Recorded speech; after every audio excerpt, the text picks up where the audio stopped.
Sadgurunath Maharaj Ki Jai, and welcome to Jagadambe Reads the Holy Books of India, ShrimadBhagavatam37.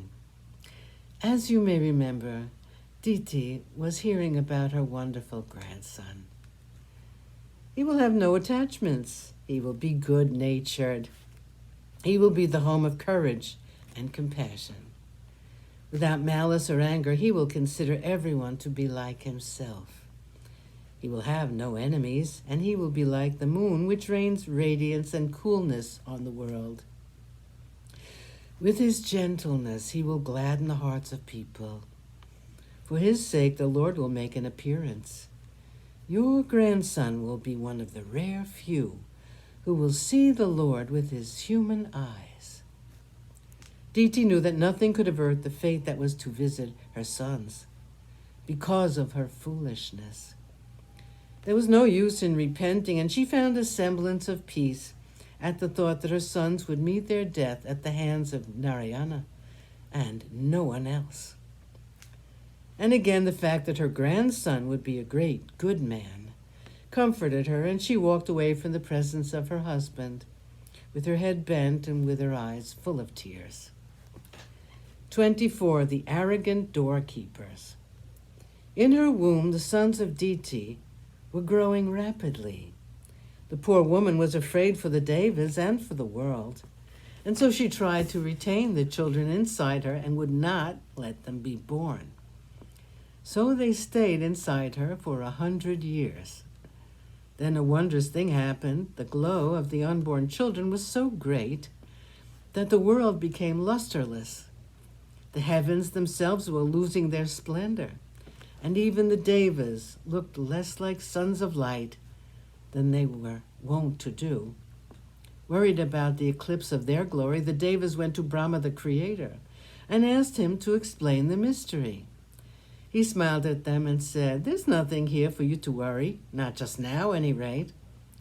I will tell you the reason for this. Once my sons, Sanaka, Sananda, Sanatana, and Sanat Kumar went to Vaikuntha, to the abode of Narayana, with the desire to worship him. They crossed the 6 gates in a hurry, and they came to the 7th. And when they were about to enter Vaikuntha, they were stopped.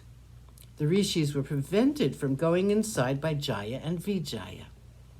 These two were the doorkeepers, and they stepped in front of the rishis and said, 'You cannot enter.' The rishis looked for a moment at these two who were so handsome, so well dressed, and at the same time so arrogant. Unmindful of their words, the rishis walked toward the 7th gate and again tried to enter the sanctum. The keepers placed their staffs in front of them and said, 'You cannot enter.' The rishis were now definitely annoyed. In their eyes could be seen traces of anger, the younger brother of desire. They looked at Jaya and Vijaya and said, 'Indeed, it is strange that you, who have been in the presence of the Lord so long, should have this undesirable quality in you. We can see that your position by the side of the Lord has made you proud. We curse you to leave the presence of Narayana.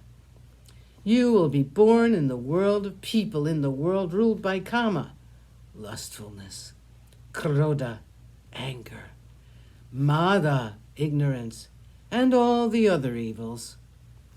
You will be far away from Narayana, whose nearness has blinded you to such an extent that you insult good men.'